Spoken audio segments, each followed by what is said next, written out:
O assunto a partir de agora é economia. Estamos falando aqui no CIMEX e o Gava está aqui como orientador desse processo, economista, consultor.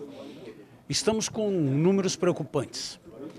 Mas independente dos números, a gente tem que se unir, tem que buscar resultado, tem que conta para pagar toda semana.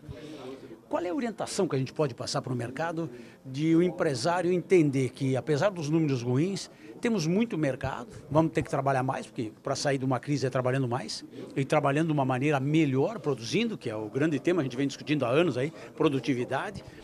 Com esses números que a gente passou, o que a gente pode passar para o mercado?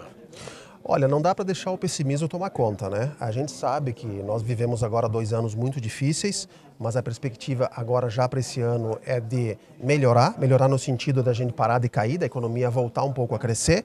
E o empresário nesse sentido, ele já está enxergando, os níveis de confiança já subiram, ele tem que acreditar, né? O governo lentamente começa a fazer a parte dele na queda dos juros, então a gente espera que os financiamentos voltem, que o medo de investir ele diminua bastante. E aí o empresário o que ele tem que fazer? As empresas que têm conseguido sobreviver nessa crise, elas têm ido atrás de novos mercados, lançado novos produtos, elas estão se reinventando. Quer dizer, se eu atendo um segmento A, bom, pode ser que tenha o B, o C e o D. Isso parece uma obviedade, mas muitas vezes, nas épocas das vacas gordas, a empresa se acomoda. Todos nós somos assim, o empresário também, ele acaba se acomodando e fazendo aquilo que ele sempre fez. Agora não dá mais para ficar assim, mesmo porque a concorrência internacional aumentou bastante.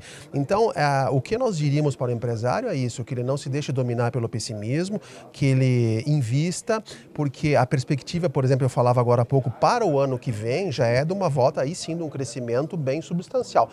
Vai chegar o dia que a gente vai ter que retomar, isso é certo. Nenhuma crise ela é eterna, as crises são cíclicas, elas vêm e vão. E aí quem estiver preparado na hora que voltar ao mercado, esse vai sair na frente.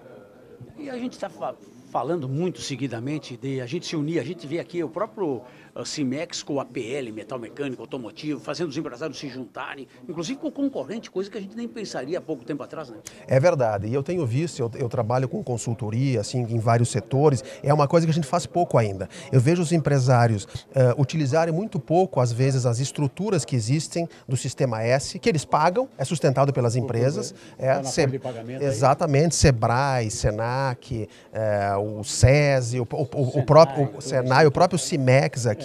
Então isso é subutilizado e aí tu falaste bem, essa união entre as empresas, porque eu sempre digo, acabou a época de eu pensar que o meu vizinho aqui em Caxias é o meu concorrente, é nós dois contra um chinês, né? Então se a gente não se unir, e eu mostrava os números da baixa representatividade da indústria que vem caindo, isso é por causa do quê? De importação, de um mercado que foi corroído por uma concorrência externa. Então, tem que se juntar, tem que se reunir. Por exemplo, as empresas inovam um pouco. Tu pode fazer investimentos em inovação em conjunto. Depois, é cada um por si, lá na hora do mercado. Mas, por exemplo, o desenvolvimento de um produto, vamos contratar um designer. Isso as empresas podem se reunir e contratarem com um pool de empresas. Então são baixar custo, são ações simples que podem ser feitas, só que às vezes, como a gente diz assim, não cai a ficha, né? Então essa ficha tem que começar a cair. Até porque a gente vê os números aqui, quando tu vê a indústria caindo a 50% nos últimos 10 anos, é uma coisa preocupante. Quando tu vê o desemprego, porque aí quando tu desestrutura as famílias, tu está causando um problema muito maior do que simplesmente falar de economia. E quando a gente fala aí na indústria, a queda do poder de representatividade da indústria no mercado é uma coisa muito preocupante, né? Que é a base de toda uma economia. Muito preocupante. A gente observa os países mais desenvolvidos, a indústria ela ainda tem uma participação importante. Se fala muito de tecnologia da informação, do mundo digital, mas lá atrás, se a gente voltar um pouquinho, quem segura a indústria, o serviço, onde é que se baseia o serviço? O varejo. É tudo na indústria. Então, realmente preocupa. E a queda na indústria causa uma queda aqui na nossa região no poder aquisitivo, no poder de compra. tu falaste agora, cai 50% a receita. Isso desemboca lá na renda do trabalhador. E aí ele compra menos do varejo, que aí afeta o serviço, é um círculo vicioso. Então isso a gente espera que esse ano aqui comece a ser revertido. Agora, o consumidor também tem a sua parcela, né? O consumidor se endividou demais, o consumidor brasileiro, as famílias, se estima que da classe média brasileira, 2/3 está endividado, então não compra. Então assim, a gente tem que aprender também a conviver com cartão de crédito, com parcelas de 12 vezes que a gente paga o dobro do que o bem valia. Então a gente precisa de uma educação financeira também.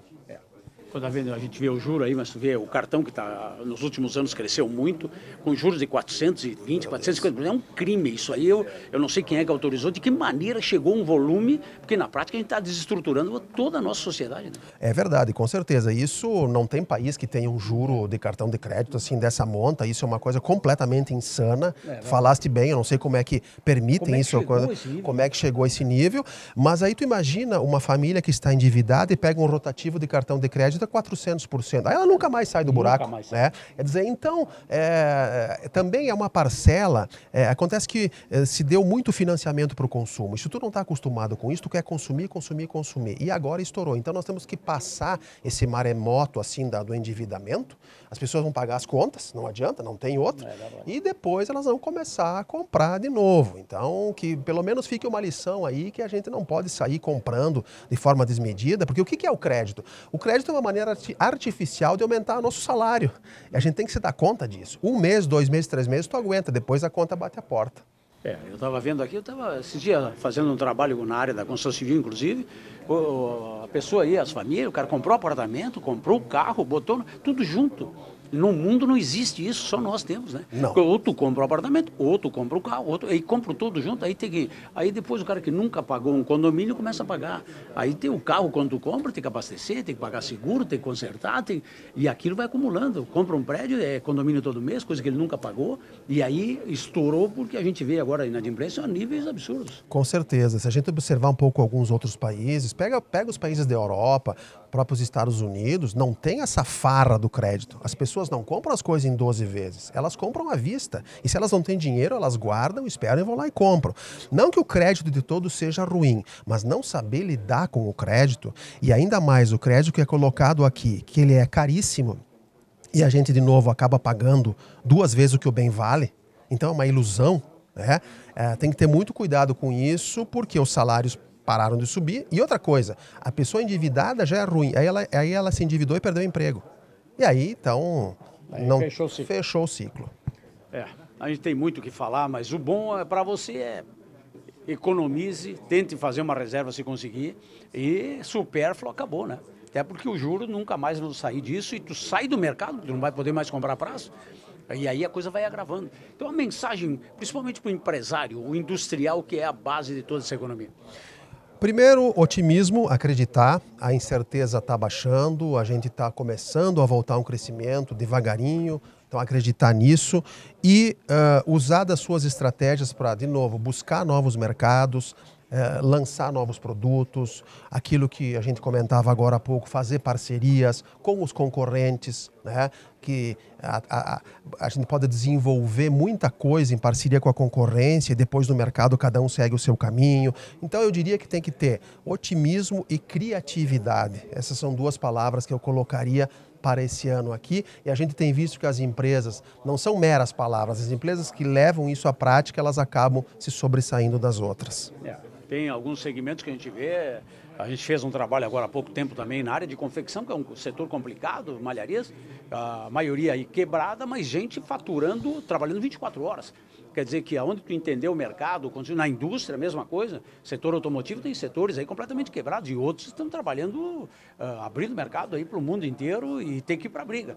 Na prática é se organizar, botar realmente gestão, parou o discurso, né? Agora a crise bateu na porta de todo mundo. É verdade, não dá para ficar só mais no discurso, tem que arregaçar as mangas, tem que trabalhar. E tu comentaste uma coisa muito interessante, eu analiso vários setores Em todo o setor existe isso. Tem a empresa que está quebrada e a empresa que está muito bem, obrigado. Então o que a gente vai pesquisar? Bom, se elas estão no mesmo ambiente, alguma coisa interna diferente elas fazem. E aí que mora o segredo. Embora toda a crise, tem alguns setores, eu estava olhando, por exemplo, o setor de brinquedos, muito bem, obrigado. Quer dizer, tem setores aí que eles passaram por cima da crise. E é aquilo que a gente tem que acreditar. Sempre tem um oásis assim para a gente ir lá e tentar cavocar alguma coisa, algum mercado ainda para desbravar. Isso existe, as oportunidades são muito grandes e você tem que olhar para fora. Até porque a gente produz pouco, né? Tem que se unir. A produção nossa é muito pequena. Qualquer mercadozinho novo já dá um alento, já melhora o processo e tu vai para frente. Crise a gente já passou, essa é a pior de todas, com certeza é a pior crise que esse país viveu. Mas ao mesmo tempo as oportunidades estão aí para quem sobreviver, quem souber trabalhar. Rogério Gava, economista, consultor, presente. Os números de 2016 e a projeção para 2017, 2018 pela frente aí. É gente realmente qualificada, orientando e mostrando que o mercado está aí para ser conquistado para quem está preparado, com gestão, com planejamento.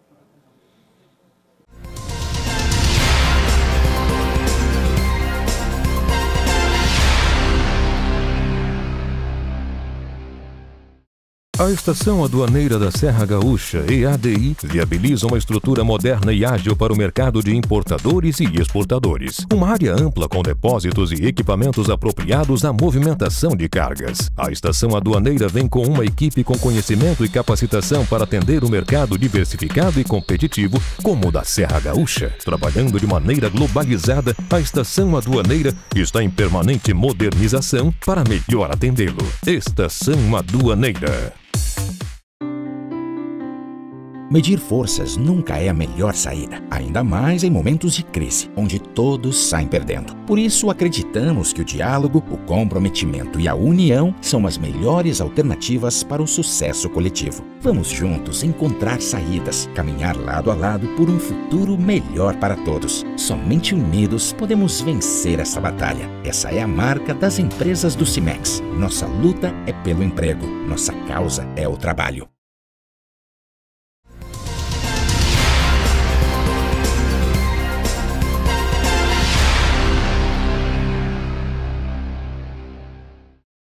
O assunto é economia. A partir de agora, nosso presidente do Cimex nos fala a realidade. A gente está vendo números complicados no desemprego, no resultado da indústria, que é o tema dos últimos anos. É como fortalecer, fazer a indústria crescer, que é a base da economia para tudo, para o comércio, para o serviço, para a capacitação, para a orientação para o mercado. O que a gente pode passar para o mercado, Slaveiro? O que nós estamos, a esperança nossa e nesse momento é que pare de cair, como nós viemos falando desde o final do ano e tal.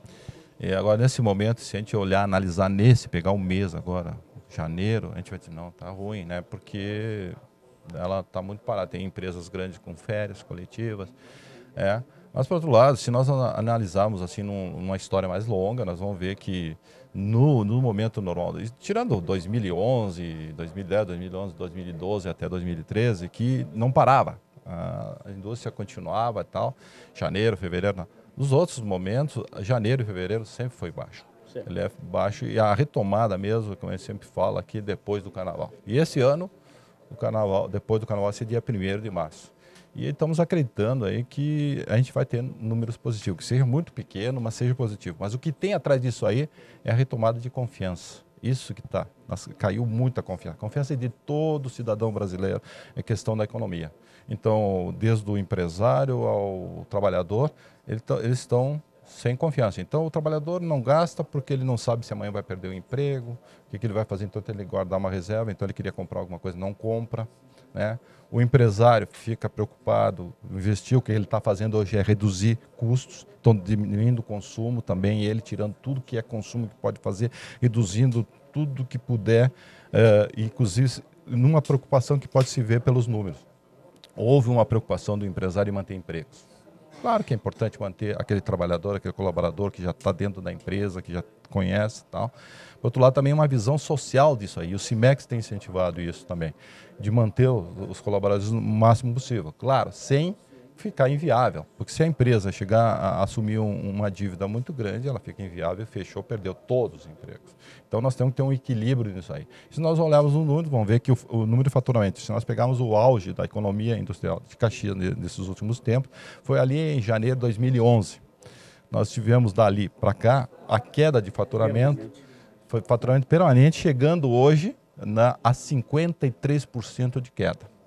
Né? Nós estamos hoje em torno de 46%, 45% do que faturávamos ali em 2011. Tá? Por outro lado, o número de empregos caiu também, mas caiu menos percentualmente. Foi em torno de 40%, 40 e poucos por cento. Hoje nós estamos com em torno de 50%, quase 60% dos números de empregos que nós tínhamos então lá em 2011. Então, se nós olharmos isso aí, são números absolutos, claro, tal, mas dá para ver que houve uma preservação dos postos de trabalho. E como fizemos isso? Flexibilizando. Essa questão da flexibilização ajudou muito a manutenção dos empregos, manter os postos de trabalho.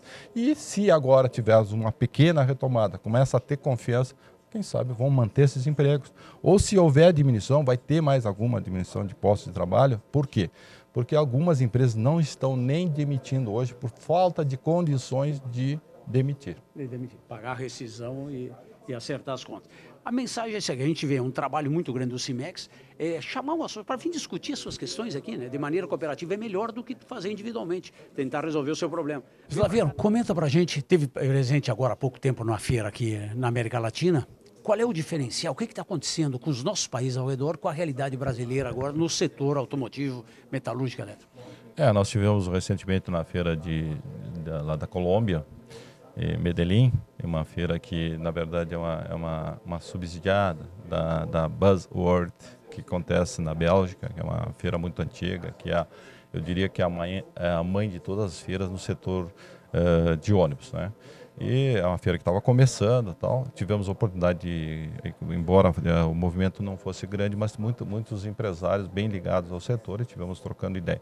Aqui na América, a gente percebe, nós tivemos também no México, numa outra feira, e visitamos algumas fábricas de carrocerias de ônibus, e a gente nota lá que eles estão com uma boa demanda. Eles estão, principalmente o México, ele está muito bem.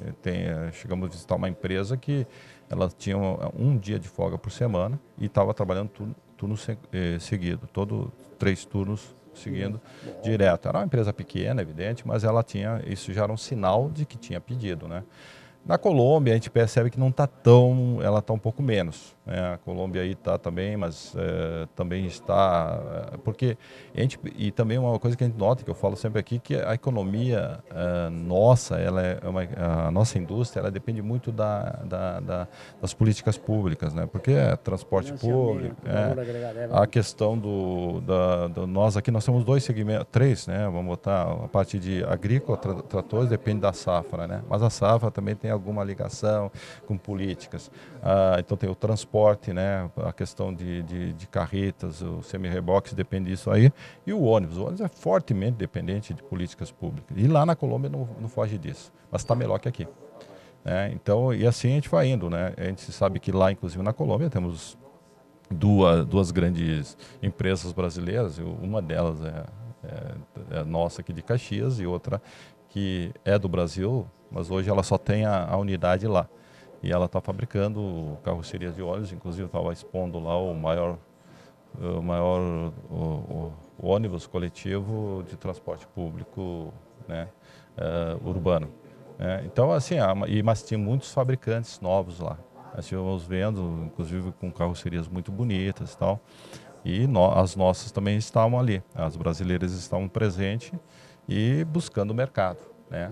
Então, acho que a nossa saída é esperar, vamos dizer, a nossa esperança é que as políticas públicas brasileiras, inclusive sinalizada agora pelo governo, que haveria aí um aporte de 3 bilhões que viriam do fundo de garantia, né, tal, para a renovação de frota. Isso seria muito importante para nós, né? Então, iniciaria todo o processo, onde que nós sabemos que aqui em Caxias é uma cadeia toda voltada para isso. O segmento nosso é automotivo pesado e depende fortemente das políticas públicas, que são linhas de crédito, porque linha de crédito privada não é viável, então precisa da pública. A questão das leis de licitação, de renovação de frota, tudo isso aí é pública, é política pública. Então, dependemos muito disso. E estamos esperando que seja o mais breve possível, que seja o mais rápido possível, para que a gente possa retomar a produção e, com isso, melhorar toda a economia. Gilmar Slaviero aqui, presidente do CIMEX, colocando a realidade que aconteceu em 2015, 2016, projetando agora esse ano de 2017 na economia, na indústria, que é a grande base da nossa economia.